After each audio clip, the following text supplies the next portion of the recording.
What's up, YouTube? Welcome back to the channel. Just last night we got the rest of set 1 origins revealed for Riftbound League of Legends TCG, and today specifically I want to talk about gear cards because I feel like gear cards were the most overlooked pool of main deck cards in the game, but now we've gotten so many good ones that I think we have to rethink the entirety of how we're going to play gears or include them in our deck. So I want to point out some of the best gears that we have in set 1 today and just talk about them.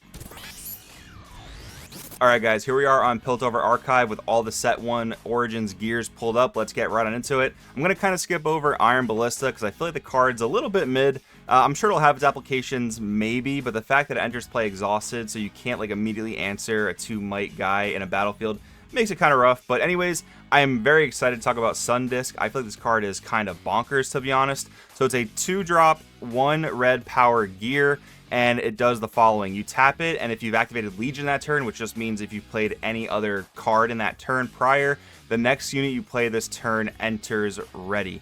I think this is going to be absolutely insane in Darius, maybe even Jinx, because you can spam out cards pretty easily, so activating Legion is not really going to be a problem. And in Darius specifically, this is a Legion activator when you play it itself the first time per turn, which is really cool. So I think this card is going to be very strong. Again, just making us reevaluate how we have to look at playing gears, because in Darius before, you might have played like 3 red seals and called it a day, but a card like this adds so much value. But how do you determine how many to play? Do you play 3 and then run the risk of clunking your hand with so many gears early? Do you just play 2 and hope to see one early, even though you're reducing the consistency? That's the really hard part about playing gears, but a card like this adds so much value that I think it might just be worth the risk.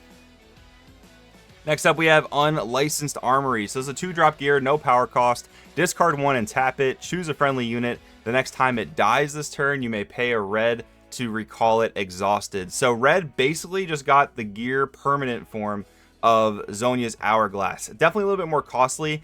The discard 1 seems like it'll really only be playable in Jinx, which I'm sure was the intention, but still a solid card, especially for an aggro deck where you can preserve your bodies to, again, be more aggressive. Seems pretty solid for sure.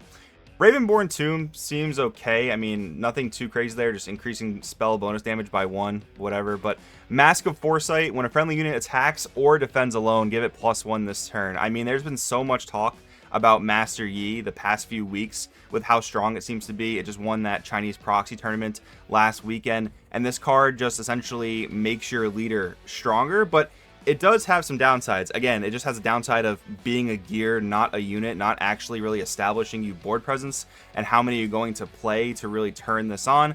And the thing about green-orange, one of the problems with it right now, which was kind of fixed with the rest of the set 1 reveals, and in some ways you don't have a ton of draw power. So every time you're playing a gear, you're taking a -1 from your hand, a -1 from your card economy, and not actually establishing true board presence. That's always going to be a tough sell when it comes to gears in colors that don't have the most draw power. Again, orange did get some really cool draw power in the rest of the set 1 reveals, but still something to consider when you're deciding how many gears to play and if to play a gear at all.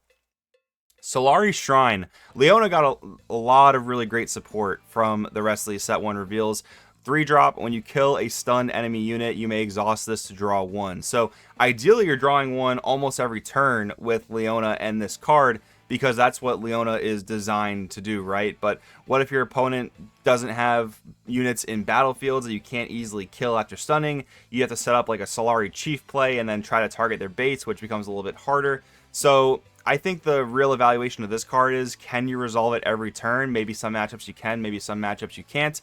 Again, how many copies do you play? I'm leaning more towards like a 2 of, because I don't really want to open like 2 of this in my opening hand, which you're increasing the odds of doing if you play 3 copies. So I think the other way to solve that problem, if you want to play 3 copies of a gear, is to have discard outlets, which Leona doesn't really have. Something like Jinx definitely has that, where you can discard as much as you want, get dead gears out of your hand, and then try to redraw new and better cards. That's one way to get around the overflowing of gear problem, but some decks just can't really do that. However, I think this is still going to be a great card for Leona to get those draws that you desperately need.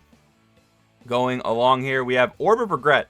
Again, another solid card, very similar to the Mask card we just read recently. Every single turn, just give something -1. You can get great value off this, and this is another card where, like, if you do play 3 and have all 3 on the board, give something -3 every turn, or spread out the minuses as you need to.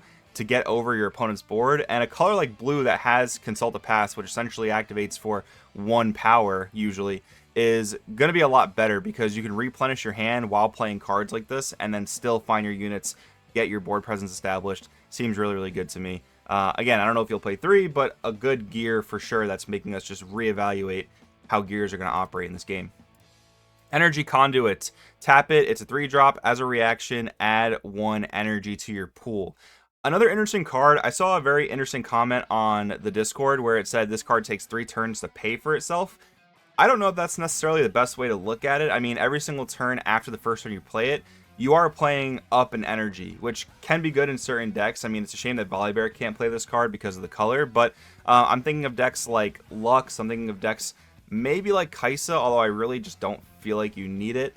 I think this card will have its purpose in some decks someday. I don't know if that's going to be in set 1, but I mean, Mana Dorks are just like a very common type of card in these types of games, so makes sense to see it here. I think it's a card to keep your eye on, keep it in the back of your mind as something that could be useful maybe down the road.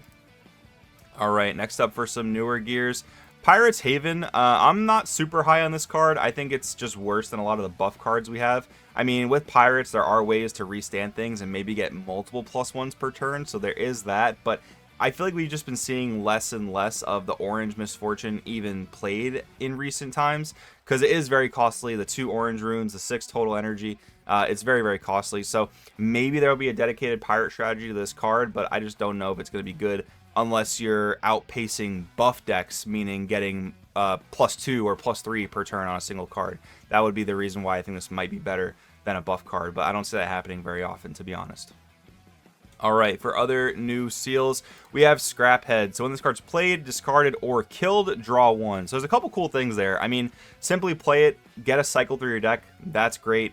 There's a lot of gear removal that got introduced with all these gears, usually in the form of spells. So if they kill your gear, you draw an additional card off of it. That makes it a 2-for-1, which is cool. You can also discard it and draw a card. So a lot of these red and purple decks that have these discard outlets, like Jinx, like maybe even Yasuo, you're going to be able to discard this card and get replacement effects. What's really great is like Traveling Merchant, for example. You move Traveling Merchant, you discard this, you draw 1 off of Traveling Merchant and draw an additional 1 off Scrap Heap. You are generating +1 for that.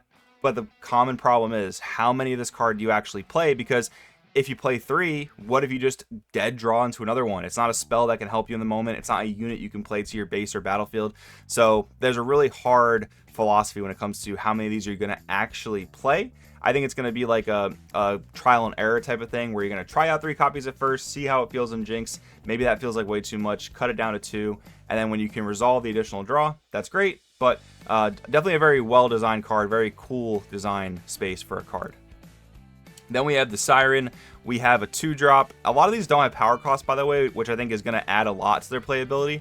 But this is going to be tapping 1 and tapping itself to move a friendly unit at a battlefield to your base. So first implication, Yasuo, right, helps you get those moves to score those points. Also just recalling your units for a pretty cheap cost, to be honest. Like, you can move a unit up to attack, and then if you want to protect it by taking it out of your battlefield, this is a relatively cheap way to do it. So I think this could be a matchup dependent, pretty solid card against decks that have a lot of battlefield removal. Next up, we have Treasure Trove, 2-drop. When this leaves the board, draw 1 and channel 1 rune exhausted. You can remove itself by paying a purple, tapping itself, and then you kill it to resolve the rest of that effect.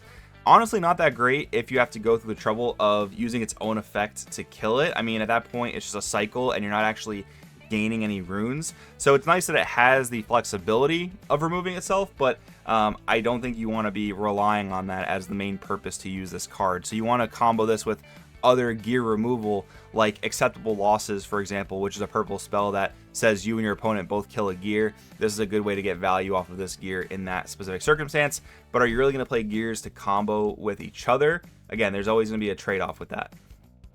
All right, next up we have Symbol of the Solari. This card's interesting, very interesting. It's a 1-cost gear. If a combat where you are the attacker ends in a tie, recall all units instead. I think it's funny how they had to capitalize all here to really emphasize the point. So basically what this means is if you initiate an attack and it ends in a tie, you push out units in all battlefields. So if you're fighting on the left-hand battlefield and you've done some stun shenanigans where things are going to end in a tie, you push out all the units in that battlefield. And from my understanding of this card, you also push out the units in the right hand side battlefield, which could be a good way of allowing you to reestablish control of the battlefields. It's gonna not be the best if your opponent has a ton of high power guys that you just can't kill anyway. But if your opponent's got some like low power, low might guys that you just want to push out to reestablish control of a battlefield, and then they can't really attack back in super well, that's where this card is going to be better. I personally think that's just way too many hoops to jump through for this to be like a mainstay staple of Leona, but a cool card to maybe tech in some matchups, maybe consider sideboarding. That's my thoughts on that so far. And then Vanguard Helm, kind of a gear that emulates Set a little bit. When a buffed friendly unit dies, buff another friendly unit, right? So this being yellow, the main contender for a buff deck that you would play this in would probably be Set, and I just don't think it's worth it at this point because your leader can protect your buff guys anyway. I don't see the use for this card. If you see something for it, let me know in the comments below, but at this point, I don't quite see it. And then wrapping up with the new gears, we do have Baited Hook. So we have a 3-drop, no power cost, but to use this effect, it does cost an additional energy and a power, and you tap it, kill a friendly unit. Look at the top 5 cards of your main deck. You may play a unit from among them that has might up to 1 more than the killed unit, ignoring its cost, then recycle the rest. So there's a lot to unpack from the reading of this card specifically. So the first implication, right, is like, can I use this in Set, and can I save my cards that I would have killed for this card's cost? I've been reading some of the rules sub forums on the Discord, and the consensus seems to be no, because of the line of text where it says that has a might up to 1 more than the killed unit. When you replace that kill with Set's effect, you're not killing a unit, ergo you're not actually resolving the effect fully. So it seems like this might not work with Set leader if you want to actually try to save your units. The other thing is, you have to really hope in the top 5 you hit a unit that has specifically 1 more might than the unit you're sacrificing, because you know you want to upgrade your unit for cheaper cost. That's what you really want to do. But if you don't hit something that's applicable, even if you hit something with the same might as the unit you sacrificed, it's not going to feel that great, to be honest, because you're just essentially swapping out something for something you already had. You want to upgrade when you use this effect. So I think it's going to take very specific builds to get use out of this card. I do, however, think this card is going to have its day in the limelight. I don't know about sooner rather than later, but definitely some point down the line for sure. Alright guys, there you have it. That's my take on the newest gears we got from the rest of the Set 1 Origins reveals. What are your thoughts on these gear cards? I mean, I think a lot of them are really, really solid. More good than bad, honestly. And it's going to be tough to figure out how to actually play these gears in our decks without clunking or missing out on too many units and not establishing that board presence. But anyways, guys, I'd love to know what you think down in the comments below. Make sure to subscribe for more Riftbound content, and we'll see you guys in the next one.